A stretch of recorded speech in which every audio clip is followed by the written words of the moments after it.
मुकेश से मैं झूठ में ही वो सब मांगती हूँ जबकि श्याम से मुझे मिल ही जाएगा। दोस्तों, ये कहानी एक नौकर की है जिसका नाम श्याम है। वह दिल्ली के एक अच्छे घर में नौकर है। श्याम अपना सब काम बहुत अच्छे से करता है।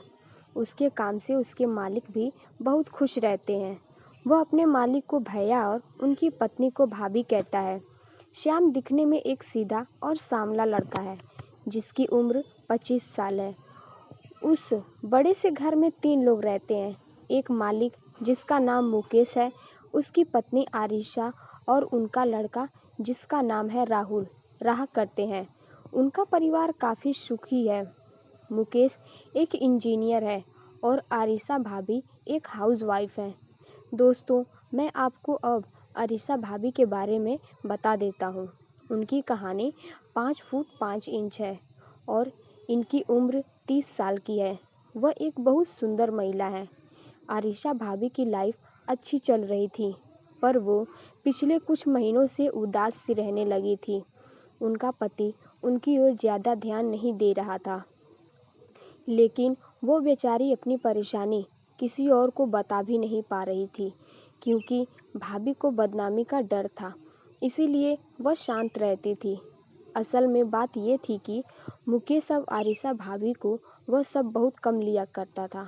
इस वजह से आरिशा भाभी काफ़ी परेशान रहने लगी थी, क्योंकि भाभी को सप्ताह में कम से कम 3-4 बार चाहिए था, लेकिन मुकेश महीने में 1 बार ही देता था। इस वजह से उन दोनों की लाइफ बस उनके बेटे राहुल के कारण ही चल रही थी।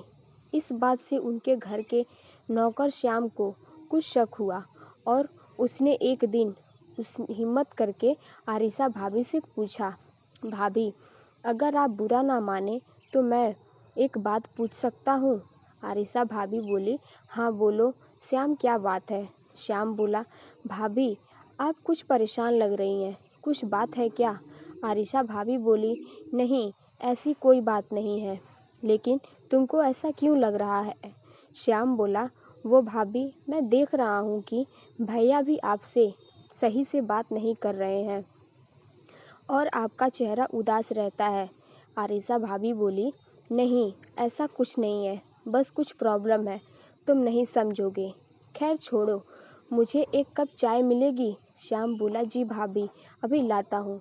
कुछ देर बाद श्याम भाभी जी के लिए चाय लाया और भाभी से बोला, लीजिए भाभी आप चाय पीजिए, जब तक मैं सफाई का काम कर देता हूँ। आरिशा भाभी बोली, अरे श्याम आओ बैठो, तुम भी चाय पी लो। श्याम बोला, नहीं भाभी, मैं आपके साथ कैसे चाय पी सकता हूँ, मैं तो आपका नौकर हूँ।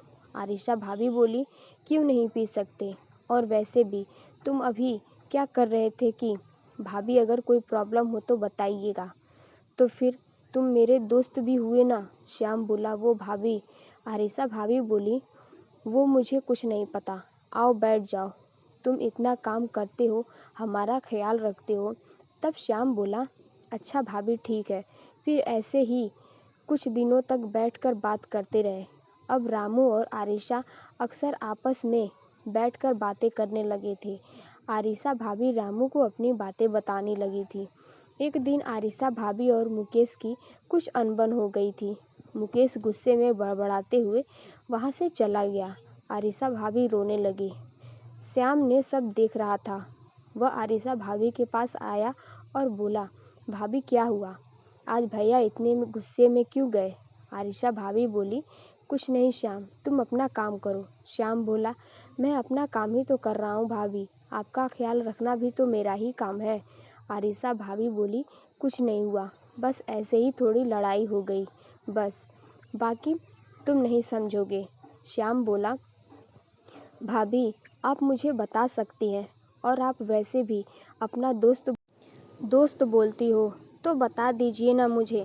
आरिशा भाभी बोली, क्या बताऊं तुम्हें मैं, एक मुकेश है जो मेरा पति होकर भी मुझसे सही से बात नहीं करता है, और एक तुम नौकर होते हुए भी मेरी इतनी फिक्र करते हो।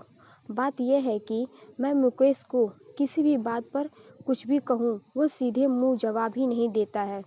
मुकेश मुझसे अब ऐसे बर्ताव करता है जैसे मेरा उस पर कोई हक ही नहीं है। श्याम बोला, भाभी आप रोइए मत प्लीज़। आप रोती हुई बिल्कुल अच्छी नहीं लगती। आरिशा बोली, अब मेरी ज़िंदगी में इन आंसुओं के बिना रह ही क्या गया है। अच्छा चलो, अब बहुत देर हो गई है, तुम भी सो जाओ और मैं भी अपने रूम में जाती हूँ। श्याम बोला, अच्छा भाभी जी ठीक है, पर आप रोना मत। वह दोनों अपने अपने रूम में चले गए और सो गए। इस वाक़ये के बाद से उन दोनों की धीरे धीरे बात होती रही। अब आरिशा भाभी मुकेश की बातें श्याम को बताने लगी थी। फिर एक दिन आरिशा भाभी और मुकेश की फिर से लड़ाई हुई और मुकेश घर से बाहर जाने लगा। तभी आरिशा भाभी मुकेश के पीछे दौड़ पड़ी और वह फर्श पर फिसल कर गिर गई। मगर मुकेश नहीं रुका और वो चला गया। आरिशा भाभी के गिरने की आवाज़ सुनकर श्याम दौड़ा हुआ आया। श्याम बोला, अरे भाभी क्या हुआ? आप कैसे गिर गई? आरिशा भाभी बोली, कुछ नहीं, बस वो पैर फिसल गया था। श्याम बोला, भाभी जी बताओ क्या हुआ था? आप कैसे गिर गई थी और आप दौड़ क्यों रही थी? आरिशा भाभी ने रोते हुए बताया, वो तुमको तो पता ही है कि मुकेश के और मेरे झगड़े के बारे में। आज फिर से झगड़ा हुआ और वो बाहर जाने लगे। मैं उसे रोकने के लिए भागी और गिर गई, पर वो मुझे देखकर भी नहीं रुका और चला गया। श्याम बोला, भाभी आप रोइए मत, आपको बहुत दर्द हो रहा होगा, मैं डॉक्टर को बुलाता हूँ। आरिशा भाभी बोली, श्याम तुम मेरा कितना ख्याल रखते हो, तुम मेरे लिए कितना करते हो, और एक मैं फिर भी कुछ नहीं करती। अच्छा श्याम, तुम मेरी बात मानोगे? श्याम बोला, हाँ बोलिए भाभी जी, मैं आपकी सारी बात मानूंगा। आरिशा, अच्छा सुनो, मुझे चोट लग गई है, ज़रा दवा लगा दोगे? श्याम बोला, अगर भाभी आपको कोई दिक्कत नहीं है तो मुझे भी कोई दिक्कत नहीं होगी। आरिशा भाभी बोली, मुझे कैसे दिक्कत? फिर श्याम ने दवा लगाई और भाभी ने श्याम से वो चीज़ मांगी जो कि उसे मुकेश से नहीं मिल रहा था। श्याम ने कहा, भाभी जी मेरा काम ही यही है कि मैं आपकी सेवा करूं। फिर भाभी बहुत खुश हुई और सोचने लगी कि मुकेश से मैं झूठ में ही वो सब मांगती हूँ, जबकि श्याम से मुझे वो सब मिल ही जाएगा। उसके बाद हम दोनों ने कबड्डी का मैच खेला। ये मैच लगभग 45 मिनट तक चला।